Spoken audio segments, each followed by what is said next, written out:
warahmatullahi wabarakatuh. Salam, Om Swastiastu, Namo Buddhaya.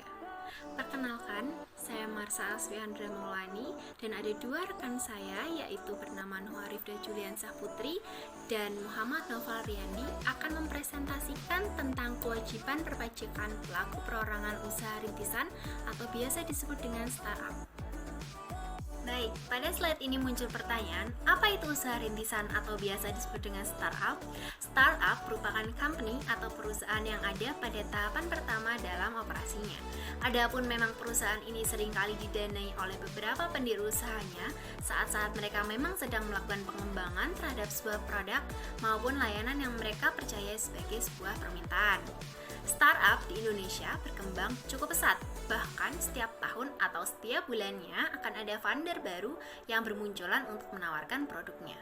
Ada sekitar 1000 lebih startup lokal di Indonesia saat ini, dan hal tersebut pastinya sebuah akibat dari pemakaian internet di masyarakat Indonesia.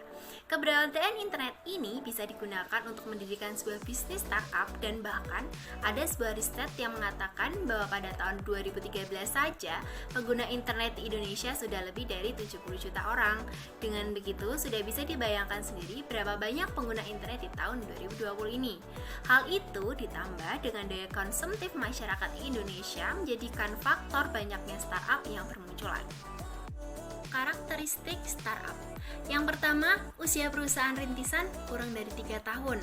Yang kedua, jumlah karyawannya kurang dari 20 orang. Yang ketiga, pendapatan kurang dari 100.000 US dollar per tahun atau sekitar 1,35 miliar per tahun. Yang keempat, masih dalam tahap pengembangan.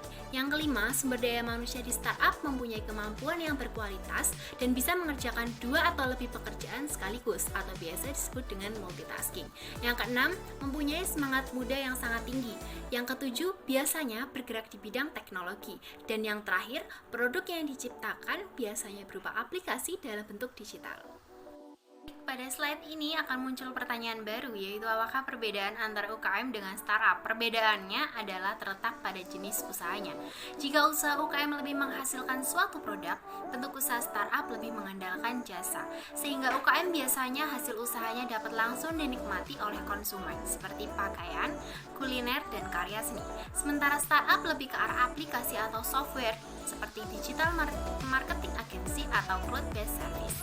Perbedaan lainnya dapat dilihat dari penggunaan koneksi internet. Jika UKM menggunakan koneksi internet hanya sekedar saja dalam proses pemasaran, usaha startup menjadikan koneksi internet seperti jantungnya bisnis. Karena tanpa internet, bisnis ini tidak akan berjalan. Perbedaan terakhir adalah dalam hal skala produksi. Bisnis UKM memiliki skala produksi menengah dan terbatas. Produksi bisnis UKM tidak terlalu besar karena barang yang dihasilkan dan dikerjakan dengan menggunakan tenaga manusia dan stok bahan baku yang tersedia. Berbeda dengan bisnis startup yang skala produksinya bisa dikatakan cukup besar. Startup tidak tergantung pada stok bahan baku. Mereka bergantung pada sistem dan koneksi internet dalam mengembangkan layanan dan aplikasinya. Sebuah startup bisa saja mendapatkan pelanggan yang sangat banyak dalam waktu yang sangat singkat walaupun sumber daya yang terbatas. Hal ini berbeda dengan UKM yang akan membutuhkan waktu yang cukup lama untuk mengembangkan produktivitasnya. Yang selanjutnya ada apa aja sih kewajiban perpajakan bagi pelaku usaha startup? Yang pertama, mendaftarkan diri untuk memperoleh NPWP. Sebagai badan usaha yang berkedudukan atau berdiri di Indonesia, sebuah perusahaan wajib mendaftarkan diri untuk memperoleh NPWP atau nomor pokok wajib pajak. Nah, berdasarkan Peraturan Menteri Keuangan Republik Indonesia nomor 147 PMK.03/2017, pendaftaran NPWP dilakukan pada saat A. Wajib pajak, badan wajib mendaftarkan diri untuk memperoleh NPWP paling lama 1 bulan setelah pendirian. B. Terhadap wajib pajak yang memiliki kegiatan usaha, di beberapa tempat wajib mendaftarkan diri untuk memperoleh NPWP paling lama 1 bulan setelah adanya suatu kegiatan usaha yang dilakukan oleh wajib pajak di tempat kegiatan tersebut. Yang kedua, dikukuhkan sebagai pengusaha kena pajak. Artinya, pengukuhan sebuah perusahaan startup sebagai pengusaha kena pajak dilakukan apabila peredaran bruto perusahaan tersebut melebihi 4,8 miliar rupiah. Sebagaimana diatur dalam pasal 4 Peraturan Menteri Keuangan nomor 197/PMK.03/2013 tentang batasan pengusaha kecil PPN. Pengusaha wajib melaporkan usaha untuk dikukuhkan sebagai pengusaha kena pajak. Disetujui hingga beberapa bulan terakhir, buku jumlah peredaran bruto dan atau penerimaan bruto melebihi 4,800 miliar rupiah. Dalam hal perusahaan startup belum memenuhi persyaratan penghasilan bruto, perusahaan startup tetap dapat memilih dikukuhkan. Yang ketiga, melakukan penyetoran dan pelaporan surat pemberitahuan atau SPT PPh tahunan badan.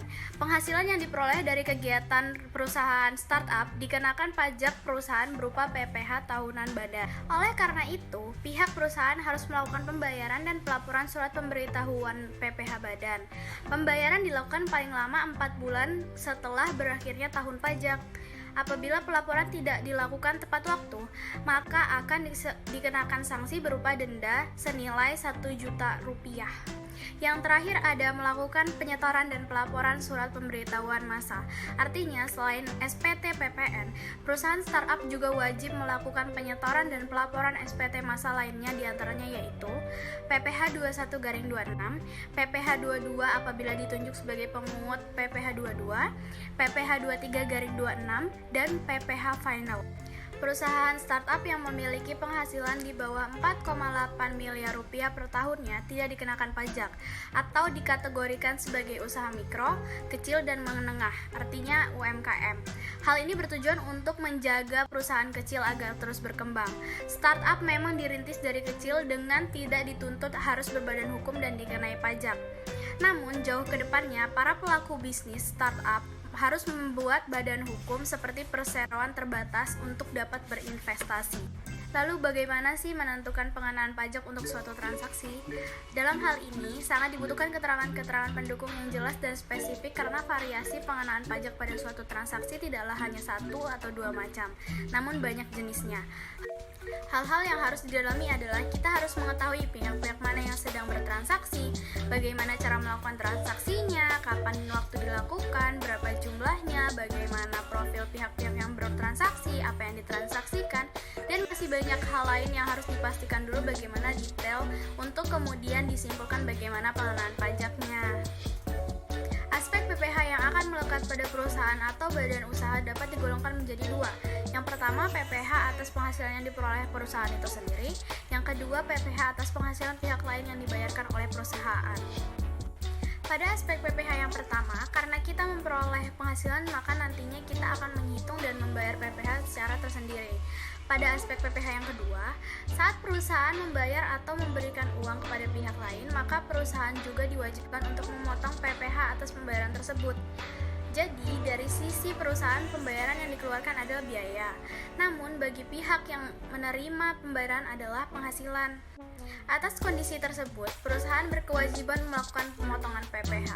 Jadi, sederhananya, dalam sejumlah pembayaran tersebut terkandung jumlah PPh, sehingga jumlah yang akan diterima tidak akan utuh sesuai kontrak atau dengan kata lain dalam jumlah bersih setelah dipotong pajak oleh perusahaan yang membayar.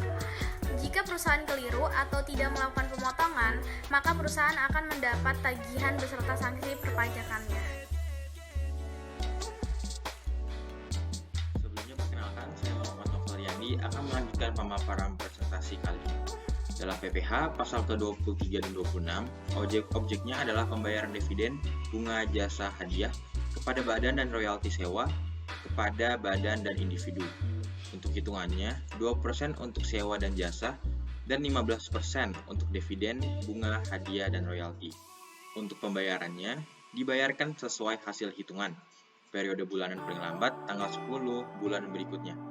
Untuk pelaporan, surat pemberitahuan atau SPT dilaporkan ketika ada pembayaran, paling lambat tanggal 20 bulan berikutnya. Dalam PPh pasal keempat ayat 2, objeknya terdapat lebih dari 10 jenis transaksi yang diatur masuk dalam objek ini. Misalnya hadiah undian, bunga deposito, jasa konstruksi, sewa tanah atau bangunan, pengalihan tanah atau bangunan, dan lain-lain. Untuk hitungannya, tarif sangat bervariasi dan berbeda sesuai dengan transaksi yang kita lakukan di atas. Untuk pembayarannya, dibayarkan sesuai hasil hitungan. Periode bulanan paling lambat tanggal 10 bulan berikutnya. Untuk pelaporan, SPT dilaporkan ketika ada pembayaran paling lambat tanggal 20 bulan berikutnya. Untuk PPN atau pajak pertambahan nilai, objeknya adalah pemungutan PPN hanya oleh penjual dengan status PKP atas penyerahan BPK dan atau JKP. Hitungannya sendiri yaitu 10% dari nilai transaksi, namun akan memperhitungkan pajak keluaran dan pajak masukan. Untuk pembayarannya dibayarkan sesuai hasil hitungan. Periode bulanan paling lambat akhir bulan berikutnya. Untuk pelaporan, SPT atau surat pemberitahuan tetap dilaporkan pada periode tiap bulan, paling lambat akhir dari bulan berikutnya. Lalu untuk dokumen, penjual menerbitkan faktur pajak untuk tiap pungutan PPN yang dilakukan menggunakan aplikasi e-faktur. Mengenai kewajiban perpajakan bagi pelaku usaha startup, salah satu dasar hukum dan aturannya yang lain adalah Peraturan Pemerintah Nomor 23 Tahun 2018. Dikarenakan peraturan pemerintah ini merevisi aturan PPh UKM yang awalnya 1% menjadi 0,5%. Dalam peraturan pemerintah ini diatur penurunan tarif PPh final sebesar 0,5% bagi pelaku UMKM atau penghasilan dari usaha dagang, industri, dan jasa. Dengan peredaran bruto dalam setahun tidak melebihi 4,8 miliar dari seluruh gerai, outlet, cabang, dan pusatnya. Regulasi ini diatur dalam pasal ketiga ayat 1 yang mengatakan wajib pajak yang memiliki peredaran bruto tertentu yang dikenai pajak penghasilan final sebagaimana dimaksud dalam pasal 2 ayat 1 merupakan A. Wajib pajak orang pribadi dan B. Wajib pajak badan berbentuk korporasi, persekutuan komanditer, firma, atau perseroan terbatas yang menerima atau memperoleh penghasilan dengan peredaran bruto tidak melebihi 4,8 miliar dalam 1 tahun pajak. Insentif perpajakan ini menjadi angin segar bagi para pelaku UMKM di Indonesia. Ini memberikan keringanan pada pelaku startup dan UMKM agar mereka dapat lebih cermat untuk mengalokasikan dana yang mereka miliki. Dengan peraturan pemerintah nomor 23 ini, startup dan UMKM bisa memilih untuk kembali menggunakan pasal 17 UU PPh atau UU Pajak Penghasilan yang mengatur pengenaan pajak penghasilan berbasis penghasilan neto, yang dinilai lebih ideal untuk mengukur kemampuan membayar pajak jika dibandingkan perhitungan berbasis penghasilan bruto. Baik teman-teman sekalian, sekian presentasi dari kami. Semoga video ini dapat memberi manfaat serta pengetahuan baru kepada teman-teman semua. Saya mewakili dua rekan saya, Marsha Astiandra Maulani dan Harifda Julian Syafruti, pamit undur diri. Terima kasih atas perhatiannya. Wassalamualaikum warahmatullahi wabarakatuh.